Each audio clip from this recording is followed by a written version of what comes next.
Okay, so the last thing we're talking about in chapter 13 is a sinking fund.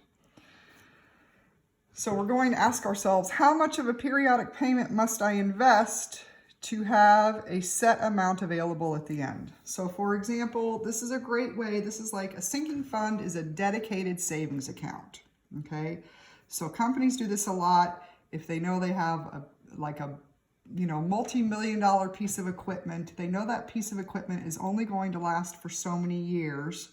So they should start setting money aside regularly, saving money so that when that machine breaks down or needs to be replaced, they have the money sitting there. This is a very powerful thing for you. If you want to save money to buy a new car, you want to be able to pay for the car and not take out a loan, which would be wonderful. You're letting interest work for you instead of against you. How much money do you need to set aside each period so that you have enough money accumulated by the end to have your desired amount? Okay, so let's look at a problem. We say Mary needs $10,000 in 10 years. She's earning 6% compounded semi-annually. How much must she invest at the end of each period? So again, we have to start with our rate per period. So she's earning 6% a year, but that's being compounded twice a year. So she'll earn 3% per period. And then we have to look at the number of periods. Well, again, she wants to receive, or she needs this money in 10 years. She's going to make deposits twice a year. So she will have 20 periods, 20 deposits that she makes to accumulate the funds that she needs. Okay, so we're going to go to our 3% page. We're going to go to our row for 20 periods. So I'm at the 3% page for 20 periods. And now I'm going to use the sinking fund column. So my factor is 0.0372.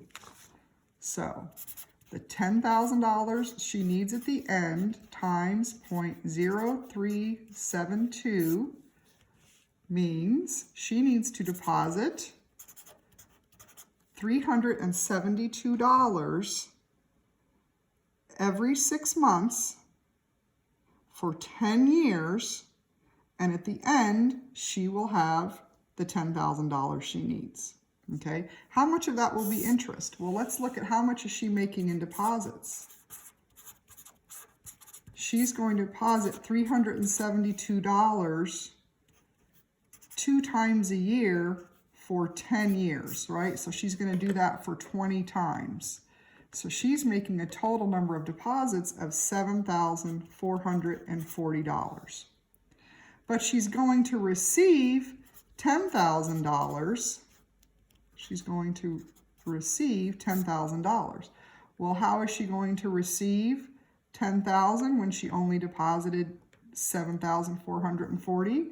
Because she's going to earn over the 10-year period $2,560 in interest.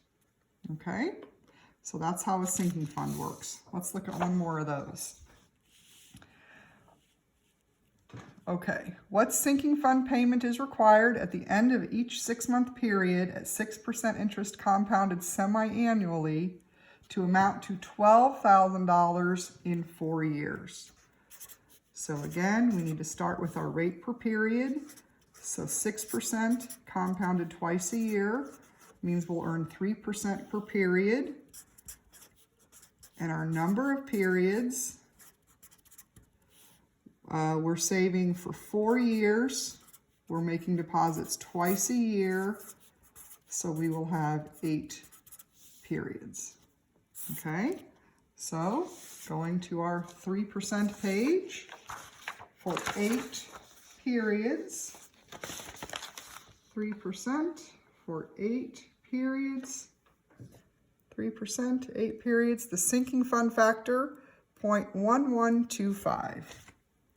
So if we take that $12,000 times 0.1125, 12,000 times 0.1125, we get $1,350. So if she deposits $1,350 every 6 months for 4 years, she will come up in the end with $12,000. And isn't it going to be much easier to come up with $1,350 every 6 months than to come up with $12,000 in one lump sum, right? So sinking funds really help us reach these goals that we have. Now, let's look at how much interest she's earning on this sinking fund, right? Let's look at the total amount of her deposits. Well, if she deposits $1,350, she does that twice a year for 4 years, meaning she does that 8 times.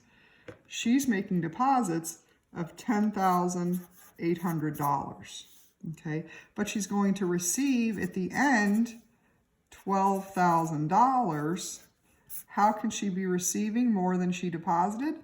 Well, because she's earning $1,200 in interest. Okay? So that's how sinking funds work and how you calculate sinking fund payments using the tables. And that's it for chapter 13.